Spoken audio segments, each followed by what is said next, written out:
uste dut ere laguna duzuela.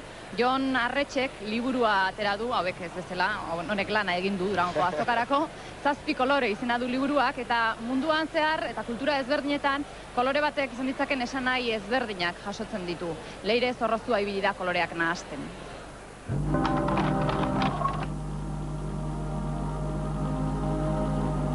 Baltzetik hasi, eta baltza gure herrialdean heriotza da, edo heriotzaren kolorea beste batzutan ostea, zuria.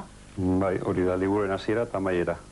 Heriotza gazazten da, baina heriotz negatiboagaz, hemen ikusten dugun moduan, gauza beldurgarria, ez dakigula zer dagoen atzean, sozete dago, gauza nahiko negatiboa da. Eta libura amaitzen da, zuriagaz, kolore zuriagaz. Eta hori da heriotza, ekialdeko hainbat lekutan, eta bestera batera ikusten da.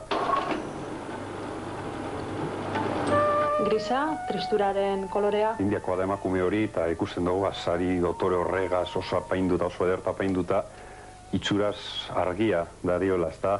Baina gero kopetilun da barrua, iluna daukaz gaiti, zapalduta bizi darako, munduko 1000 emakume, makina bat emakume lez, ez? Bildurra, arriskua, odola, holango egoeretatik pasuten nago. Hortiziar, hainbat urte daroa da bidaiak egiten, eta horre momentua sartu du da. Belegia, sentsazio nahazte bat, argiarena, misterioarena, zoramenarena. Horia esan nahi ugariko koloria da, baina beti horregaz lotuta, desoreka horregaz, pertsonak ez zoroak agertzen dira, edo zoroa gure ikuspuntutik beintza, gero argiaren kolorea beba da, horia, eta orduan argirik ez dagoen lekuetan argia zelako importantzia daukan, eta zena harritzen diren maliko ume horrek adidez diapokoa.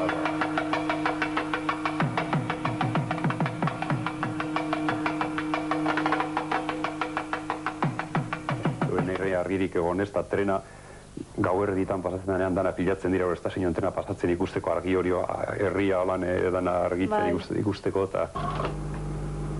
Belegitik berdera, kolore unibertsala esperantzari dagokionez behintzat. Apurka positibo gorantzagoaz, ez baltzagaz hasi eta zuriagaz amaitu, eta berdea zer da esperantzaren kolorea.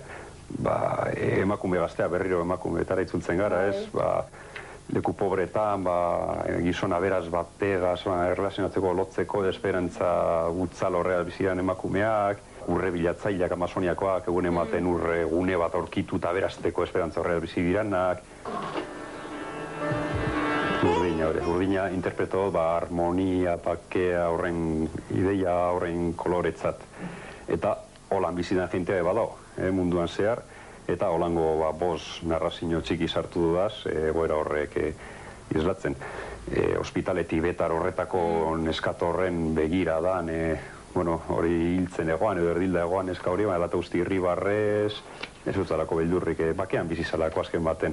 Irribarreak, eta urdinetik nazten doa, urdin gero eta argiagoa, zurira, zeruaren kolorera, zeru garbiaren kolorera. Ja, zurira paratzen gara, hor heriotza heltzen da barriro, baina liburuen progresina pasota gero zuri oso positiboa da, eta jarraitzeko esperantza moten dagoena.